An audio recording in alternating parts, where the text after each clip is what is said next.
যেভাবে অস্ত্রসিক্ত হয়ে তাদের স্মৃতিচারণ করলেন। আপনজন হারাবার, পঙ্গু হবার, চোখ হারাবার যে মর্মস্পর্শী বেদনা বিধুর, তাদের হৃদয়ের যে সমস্ত আকুতি তারা ব্যক্ত করেছেন, পরিবেশটা অনেকটা আবেগঘন বেদনা বিধুর হয়ে উঠেছে। আমরা সবাই কিন্তু মর্মাহত। আমি মনে করি শহীদদের যে আবেগ, যে কষ্ট, যে মান অভিমান, চাওয়া পাওয়ার যে প্রসঙ্গ আপনারা তুলেছেন, আশ্বস্ত করতে চাই আপনারা হতাশ হবে না, নিরাশ হবেন না। শহীদদের রক্ত কখনো বৃথা যায় না। শহীদ জাবের ইব্রাহিম বাংলাদেশের এই জুলাই অভ্যুত্থানের শহীদদের সবচেয়ে কনিষ্ঠ শহীদ।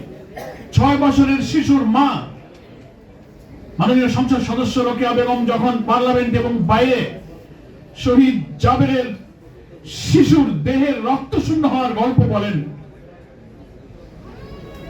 এরকম সন্তান হারিয়ে রক্ত শূন্য শিশুকে দেখি যে মা দাঁড়িয়ে থেকে জাতির সামনে সেই সংগ্রাম চালিয়ে যাওয়ার প্রত্যয় ব্যক্ত করতে পারেন, আনাসের মতো শিশু মাকে চিঠি লিখতে পারে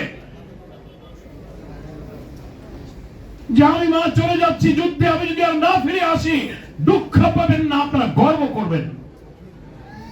জাবের ইব্রাহিমও বলেছে তার মাকে, স্বজনকে, যে আমাকে হেলমেট পরিয়ে দাও, আমি যুদ্ধে যাব। যে দেশের কোন আন্দোলনের শিশুদের মধ্যে ফ্যাসিস্ট, কর্তৃত্ববাদী, অত্যাচারী, জালেমের বর্বরতা, নিষ্ঠুরতা শিশুদের হৃদয় এরকম নাড়া দিতে পারে, সেই রক্ত কোনোদিন বৃথা যেতে পারে না। আমরা শহীদদের মাকে কথা দিচ্ছি, আপনার শহীদের সন্তানের রক্ত শূন্য যে দেহ, যে জমিনে রক্ত পড়েছে, যা আহত হয়েছে, চোখের আলো হারিয়ে এখানে কালো চশমা নিয়ে জাতিকে আলো বিতরণ করেছেন, আপনাদের সংগ্রাম আমরা বৃথা যেতে দেব না ইনশাআল্লাহ। আমাদের নেতা